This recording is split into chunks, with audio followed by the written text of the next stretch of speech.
So the logic behind what we've done so far is in our database we have information stored in records.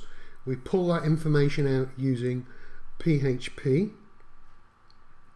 We store that database information in a PHP array, and we pass that PHP array to the JSON encoder, which then encodes it into JSON format and then echoes it out to the screen, or basically that is the endpoint of your API. So we're going to start building that PHP array. Now that we've got the data from the database, we need to build the PHP array ready to be passed to the JSON encoding. So let's get rid of where I printed the information out, and let's start thinking about what we're doing. So I'm going to set up, first of all, an array.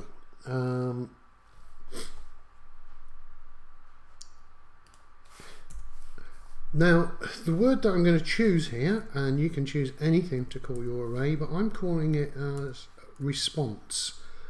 And that is going back to HTTP or HTML, and part of your course as well, where there is something called a request and a response.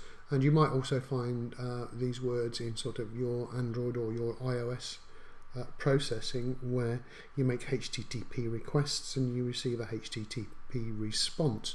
So these two words, request and response, are basically from the standard literature. You can call them whatever you like, but it's much easier if you stick to what the standards are.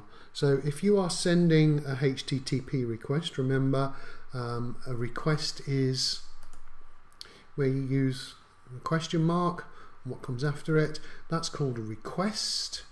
Okay, and this here is called the response.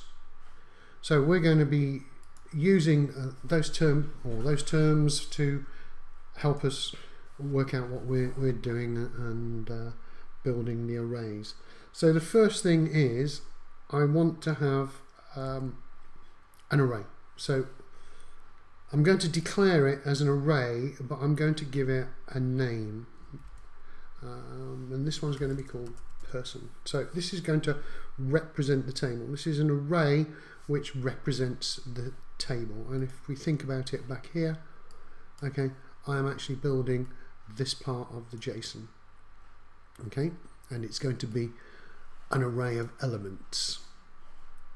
So I'm going to set up the response being person, and I'm just going to say that that is an array, and that's how I declare an array in PHP.